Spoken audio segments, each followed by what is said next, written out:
नमस्कार दोस्तों, आज हम बात करने वाले हैं GERD नामक बीमारी के बारे में।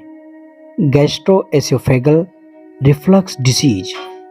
गैस्ट्रोएसोफेगल रिफ्लक्स डिसीज क्या है?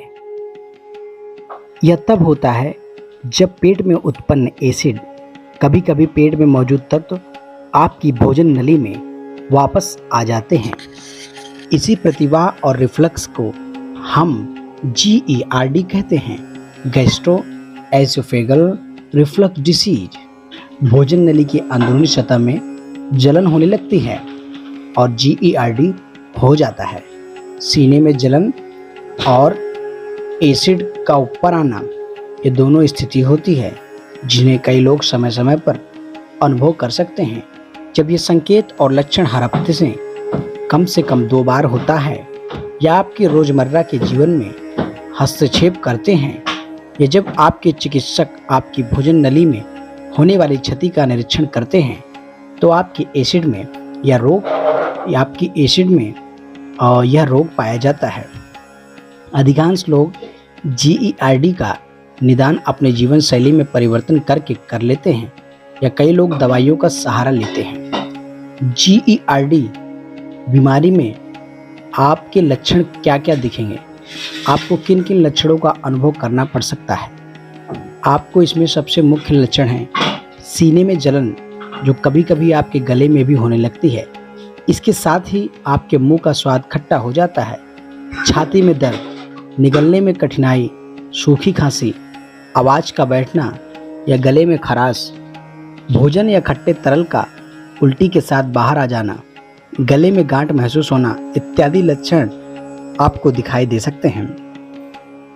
GERD के जोखिम कारक क्या हैं?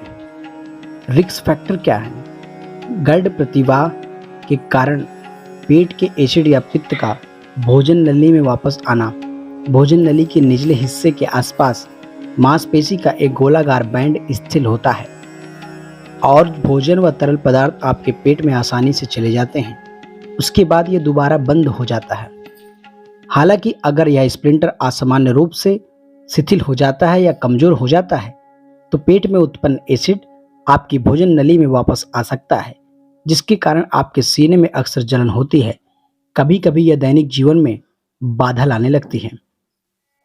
गर्ड के जोखिम कारक क्या हैं? GERD के जोखिम कारक में मोटापा, गर्भावस्था, धूम्रपान, मुंह में शुष्की होना, दमा, मधुमेह, भूख देर से लगना, यह इसके नुकसान हो सकते हैं। गर्ड रोग से बचाव के लिए आपको क्या करना चाहिए? पूरे दिन में थोड़ी थोड़ी मात्रा में खाते रहें, धूम्रपान छोड़ दें, दिन में सोने के लिए कुर्सी का उपयोग करें, ज़्यादा तंग कपड़े या तंग बेल्ट ना पहने।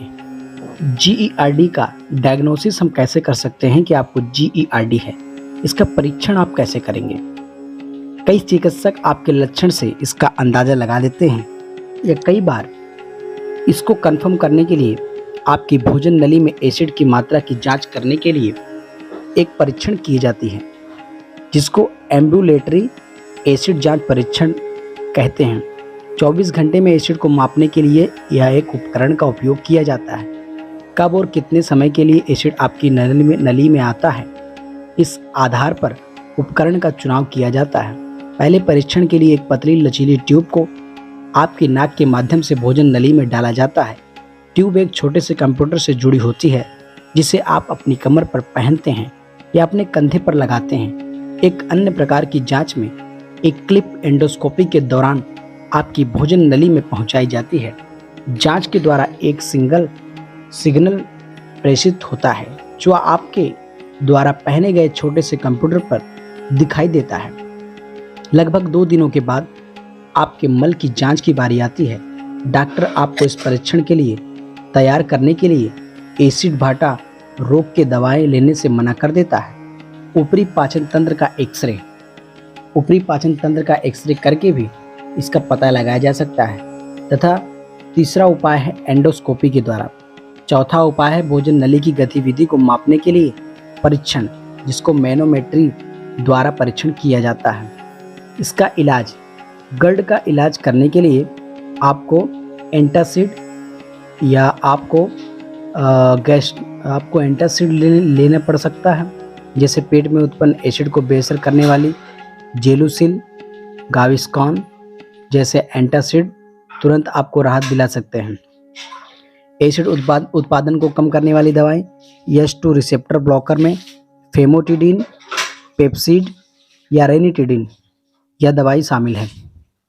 इसी के बाद प्रोटॉन पंप इनहिबिटर का उपयोग भी, जैसे पेंटाप्राजोल, ओमेप्राजोल का उपयोग किया जा सकता है। इसके बाद आपको यही दवाई कुछ दिनों तक खाना है, या बैक्लोफेन टेबलेट का यूज आप एसोफेजियल स्प्लेंडर में बार बार होने वाले शीतलता को कम करने के लिए ले सकते हैं। बाकी इलाज आपके लक्षण के अनुसार आपका डॉक्टर करेगा। कई बार सर्जरी की भी आवश्यकता पड़ती है, लेकिन वह बहुत अधिक हो जाने पर। याद रहे, इस बीमारी का यदि उचित समय पर इलाज नहीं किया गया तो यह अल्सर या कैंसर का रूप भी ले सकता है। अभी के लिए बस इतना ही।